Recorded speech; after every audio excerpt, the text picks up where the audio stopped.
Hi hello నమస్తే friends, welcome to free daily jobs. Friends, మనకి Bharat electronics లిమిటెడ్లో మనకి ఒక లేటెస్ట్ నోటిఫికేషన్ అయితే విడుదలైంది. ఈ యొక్క నోటిఫికేషన్ ద్వారా మనకి Bharat electronics limited a Navratna and it's premier professional electronic కంపెనీలో మనకి బెంగళూరు కాంప్లెక్స్లో మనకి పర్మనెంట్ ఉద్యోగాలకు సంబంధించిన నోటిఫికేషన్ అయితే విడుదలైంది. ఈ యొక్క నోటిఫికేషన్ ద్వారా మనకి 162 ఉద్యోగాలకు అయితే ఈ యొక్క నోటిఫికేషన్ ద్వారా మనకి ఫిల్ చేస్తారు. దీంట్లో ఇంజనీరింగ్ అసిస్టెంట్ ట్రైనింగ్ కింద మనకు 3 సంవత్సరాల డిప్లొమా ఎవరైతే చేస్తారో వారికి ఈ యొక్క నోటిఫికేషన్ అయితే బాగా ఉపయోగపడుతుంది. దీంట్లో మనకి ఎలక్ట్రానిక్స్ విభాగంలో 40 ఉద్యోగాలు అయితే, మెకానిక్లో మనకి 29 ఉద్యోగాలు, కంప్యూటర్ సైన్స్లో 5 ఉద్యోగాలు, ఎలక్ట్రికల్లో మనకు 6 ఉద్యోగాలు ఉన్నాయి. సో ఎవరైతే ఇంజనీరింగ్ అసిస్టెంట్ ట్రైనింగ్కి సంబంధించిన ఉద్యోగానికి అప్లై చేద్దాం అనుకుంటున్నారో వారు 3 సంవత్సరాల డిప్లొమాలో ఈ యొక్క ట్రేడ్లలో మనకు కంప్లీట్ చేసి ఉండాలి.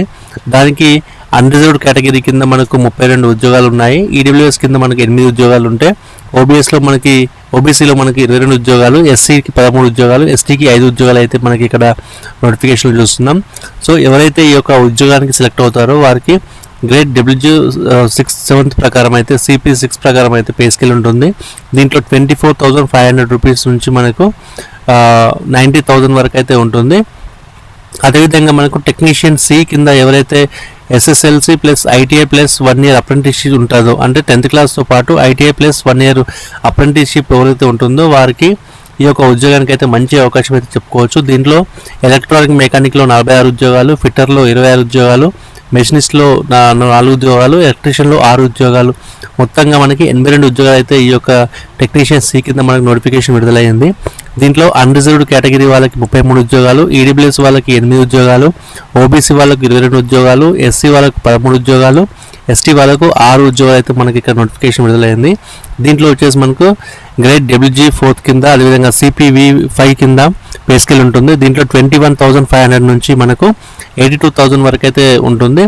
సో ఈ యొక్క ఉద్యోగాలు చూసినట్లయితే ఎవరైతే సెలెక్ట్ అవుతారో వారికి మంచి అవకాశంగా చెప్పుకోవచ్చు. భారత్ ఎలక్ట్రానిక్స్ లిమిటెడ్లో మనకు పర్మనెంట్ కింద ఈ యొక్క ఉద్యోగానికి అయితే మనం సెలెక్ట్ అయ్యే అవకాశాలు ఉంటున్నాయి. కాబట్టి ఖచ్చితంగా ఎవరైతే 3 ఇయర్స్ డిప్లొమా చేసినారో, అదేవిధంగా 10th క్లాస్తో పాటు ITI ప్లస్ 1 ఇయర్ అప్రెంటిస్షిప్ ఉందో వారందరూ కూడా ఈ యొక్క ఉద్యోగానికి అయితే అప్లై చేసుకోవచ్చు.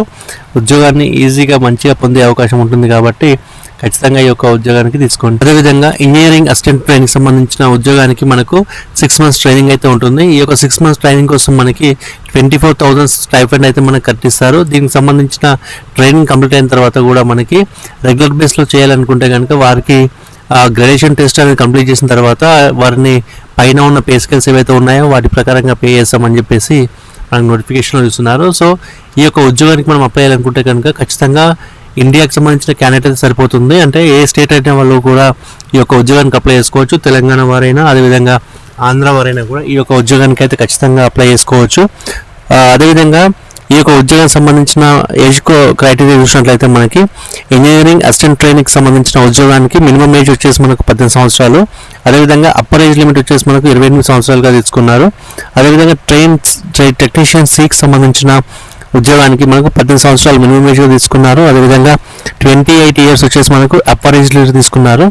సో దీంట్లో ఎవరైతే అదర్ బ్యాక్వర్డ్ క్లాస్లో ఉండి నాన్ క్రిమిలియర్ కింద ఉన్నారో వారందరూ కూడా మనకి 3 సంవత్సరాల ఏజ్ రిలాక్సేషన్ ఉంటుంది. ఈ యొక్క ఉద్యోగానికి సంబంధించిన ఎడ్యుకేషన్ క్వాలిఫికేషన్ చూసినట్లయితే ఇంజనీరింగ్ అసిస్టెంట్ ట్రైనింగ్ సంబంధించిన దాంట్లో మనకి ఎవరైతే అభ్యర్థి అప్లై చేస్తున్నారో వారు ఇంజనీరింగ్ డిప్లొమాలో ఖచ్చితంగా డిసిప్లిన్ సబ్జెక్ట్ ఏదైతే ఉంటో ఆ యొక్క సబ్జెక్ట్ ద్వారా మనకి యూనివర్సిటీ నుంచి కానీ కాలేజ్ నుంచి కానీ మనకు గ్రాడ్యుయేషన్ పూర్తి చేసి ఉండాలని చెప్పేసి కూడా మనకు ఇక్కడ చూస్తున్నారు. అదేవిధంగా ఖచ్చితంగా ప్రొవిజనల్, ఫైనల్ డిప్లొమా సర్టిఫికేట్స్ ఏవైతే ఉన్నాయో వాటిని ఖచ్చితంగా పొంది ఉండాలి అని చెప్పేసి కూడా మనకు ఈ యొక్క నోటిఫికేషన్లో చెప్తున్నారు. అంటే ఓడి, అదేవిధంగా ప్రొవిజనల్ ఏవైతే మెమోస్ ఉంటాయో అవన్నీ కూడా మనకు ఖచ్చితంగా ఉండాలని చెప్పేసి చెప్తున్నారు. అదేవిధంగా టెక్నీషియన్ సికి సంబంధించిన ఉద్యోగాలు ఏవైతే ఉన్నాయో వాటికి 10th క్లాస్తో పాటు మనకు ITI, అదేవిధంగా మనకు 1 ఇయర్ అప్రెంటిస్షిప్ కంప్లీట్ చేసి ఉండాలని చెప్పేసి చెప్తున్నారు కదా. సో కాబట్టి ఖచ్చితంగా 10th క్లాస్ పాస్ అయిన తర్వాత ITI పూర్తి చేసిన తర్వాత 1 ఇయర్ ఏదైనా ఒక కంపెనీలో మనకు ITI అప్రెంటిస్షిప్ పూర్తి చేసిన తర్వాత ఆ యొక్క సర్టిఫికేట్ కూడా ఖచ్చితంగా ఉండాలి అని చెప్పేసి కూడా మనకు ఈ యొక్క నోటిఫికేషన్లో చెప్పారు. అదేవిధంగా ఖచ్చితంగా ఏదైతే ప్రొవిజనల్ సర్టిఫికేటు, అదేవిధంగా ఫైనల్ సర్టిఫికేటు, ITI, అదేవిధంగా అప్రెంటిస్ సర్టిఫికేట్స్ ఏవైతే ఉన్నాయో వాటిని పర్సంటేజ్ ఆఫ్ మార్క్స్ ద్వారా తీసుకుంటామని చెప్పేసి కూడా మనకు ఈ యొక్క నోటిఫికేషన్లో చెప్పారు. కాబట్టి ఈ యొక్క సర్టిఫికేట్స్ అనేటివి ఖచ్చితంగా రెడీగా పెట్టుకోండి. ఇంజనీరింగ్ అసిస్టెంట్ ట్రైనింగ్ సంబంధించిన దాంట్లో మనకి జనరల్, అదేవిధంగా ఈడబ్ల్యూఎస్, అదేవిధంగా ఓబీసీ నాన్ క్రిమి లేయర్ వారికి 60% మార్క్స్ ఖచ్చితంగా మినిమం ఉండాలి. అదేవిధంగా ఎస్సీ ఎస్టీ, అదేవిధంగా ఫిజికల్లీ డిసేబుల్స్ క్యాండిడేట్స్ ఎవరైతే ఉంటారో వారికి 50% మార్క్స్ అనేటివి ఖచ్చితంగా ఉండాలి. సో అదేవిధంగా టెక్నీషియన్ సికి సంబంధించిన దాంట్లో మనకి జనరల్, ఈడబ్ల్యూఎస్, ఓబీసీ నాన్ క్రిమి లేయర్ వారికి 60% ఉండాలి. అదేవిధంగా ఎస్సీ ఎస్టీకి సంబంధించిన ఏవైతే ఫిజికల్ డిసేబుల్స్ క్యాండిడేట్స్ ఉన్నారో వారికి 50% వరకు మినిమం మార్క్స్ అనేది ఉండాలి. సో వారికి మాత్రమే ఈ యొక్క ఉద్యోగానికి అయితే వర్తిస్తుంది. సో దీనికి సంబంధించిన ఉద్యోగానికి ఎక్స్పీరియన్స్ అనేది అవసరం. ఈ యొక్క ఉద్యోగాలు మొత్తం కూడా మనకి కేవలం మనకి బెంగళూరు సెక్షన్ కింద పనిచేస్తాం కాబట్టి సో బెంగళూరుకు సంబంధించిన దాంట్లో మనము చేయాల్సి ఉంటుంది. సో ఈ యొక్క ఉద్యోగానికి సంబంధించిన సెలక్షన్ ప్రాసెస్ వచ్చేసి మనకు ఎవరైతే మనకు ప్రొవిజనల్గా షార్ట్ లిస్ట్ చేసి ఉంటారో వారికి కంప్యూటర్ బేస్డ్ సిబిటి టెస్ట్ అనేది కండక్ట్ చేస్తారు. అది కూడా కేవలం బెంగళూరులోనే జరుగుతుంది. సో ఫ్రెండ్స్, ఈ యొక్క అప్లికేషన్ సంబంధించి అప్లికేషన్ ఫీజు మనం చూసినట్లయితే దీనికి సంబంధించి ఏదైతే మనకు జనరల్ క్యాండిడేట్స్ కానీ, ఓబీసీ కానీ, అదేవిధంగా ఎకనామికలీ వీకర్ సెక్షన్ క్యాండిడేట్స్ ఉంటారో వీరందరికీ కూడా మనకి 590 రూపాయల అప్లికేషన్ ఫీజు అనేది ఉంటుంది. ఎవరైతే ఎస్సీ ఎస్టీలు, అదేవిధంగా ఫిజికల్లీ డిసేబుల్స్, అదేవిధంగా ఎక్స్ సర్వీస్ క్యాండిడేట్స్ ఉంటారో వారందరికీ కూడా ఈ యొక్క ఫీజు పే చేయాల్సిన అవసరం లేదని చెప్పేసి కూడా మనకు నోటిఫికేషన్లో క్లియర్గా తెలియజేశారు. పేమెంట్ ప్రాసెస్ అంతా కూడా మనకు ఆన్లైన్ ఎస్బీఐ ద్వారా మాత్రమే జరుగుతుంది. సో పేమెంట్ లింక్ అనేది ఆటోమేటిక్గా మనకు వెబ్సైట్లో ఉంటుంది కాబట్టి ఆ యొక్క లింక్ క్లిక్ చేసిన తర్వాత మనము ఎస్బీఐ కలెక్ట్ అనే ఆప్షన్ ద్వారా మనం పేమెంట్ అనేది చేయాల్సి ఉంటుంది కాబట్టి ఖచ్చితంగా ఈ యొక్క పేమెంట్ ప్రాసెస్ అనేది కూడా కంప్లీట్ చేయండి. సో దీనికి సంబంధించి క్యాండిడేట్స్ ఎవరైతే ఈ యొక్క ఉద్యోగానికి అప్లై చేద్దాం అనుకుంటున్నారో వారందరూ కూడా ఈ యొక్క ఇక్కడ మనకు కనిపిస్తున్న వెబ్సైట్ ఏదైతే ఉంటుందో ఆ యొక్క వెబ్సైట్ని మనం క్లిక్ చేసి చేయొచ్చు, లేదంటే మన యొక్క వీడియో కింద డిస్క్రిప్షన్లో కూడా ఈ యొక్క లింక్ ఉంటుంది, దాన్ని క్లిక్ చేసి కూడా మీరు ఈ యొక్క ఉద్యోగానికి అప్లై చేసుకోవచ్చు.